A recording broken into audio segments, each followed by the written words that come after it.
영국의 자존심과 같은 핵폭격기 아브로 벌컨을 아시나요?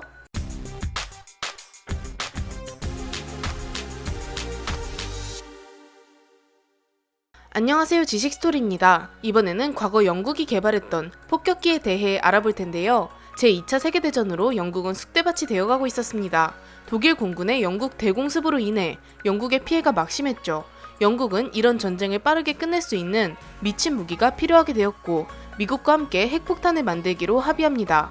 결국 이렇게 개발한 핵무기는 일본에 두 방이 떨어져 인류가 만든 최악의 전쟁 제2차 세계대전을 끝냈습니다. 영국은 이제 개발된 핵무기만 건네받으면 되는 것이었습니다. 그런데 영국의 과학자들이 소련의 기술을 유출한 사실이 밝혀졌고 미국은 이를 빌미로 핵무기를 인도하지 않았습니다.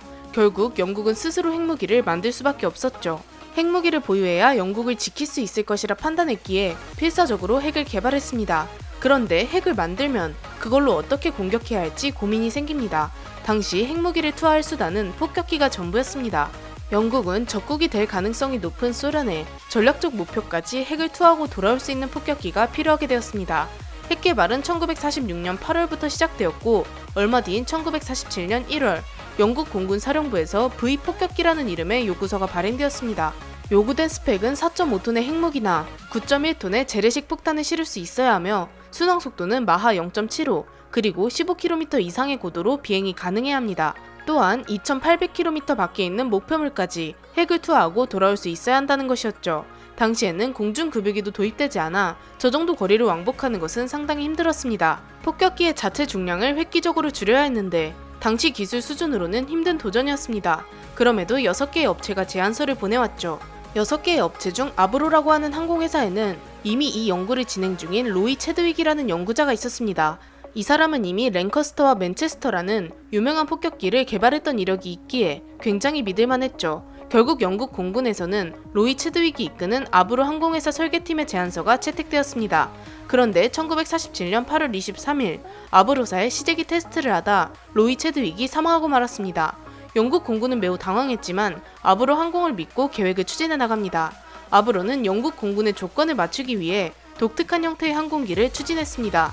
시제기를 제작하기에 앞서 이런 형태의 항공기가 비행이 가능할지 테스트해보기 위해 우선 707A라는 개념 실증기를 시험적으로 비행하게 됩니다. 이는 1951년 7월 시험 비행에 성공하게 됩니다. 이런 형태의 항공기도 비행이 가능하다는 것을 알게 되었고 영국은 시제기인 VX770을 개발해 1952년 8월 30일 초도 비행에 성공합니다. 그렇게 1956년 9월부터 영국 공군에게 아브로 벌컨 폭격기가 인도되었습니다. 1952년에 영국이 핵실험에 성공했으니 타이밍 좋게 인도된 것이었죠. 아브로 벌컨은 전장이 29.59m에 승무원은 5명이 탑승하며 마하 0.86으로 순항이 가능했습니다. 최고 속도는 마하 0.96에 달했습니다. 17km의 고도에서도 충분히 비행이 가능했고 9.5톤에 달하는 재래식 폭탄을 투하할 수 있었습니다. 당연히 핵폭탄도 투하할 수 있죠. 항속거리는 4200km에 달했고 핵폭탄 한 발을 들고 소련을 타격할 수 있는 정도였습니다. 핵폭탄을 한 발만 무장하고 나머지 폭장창은 연료탱크를 넣어 훨씬 먼 거리도 타격이 가능했습니다. 영국이 요구한 스펙을 거의 맞춘 것이었습니다. 아브로 벌컨의 형상을 보면 굉장히 독특한데 기체의 날개가 델타익 구조를 띠고 있기 때문입니다.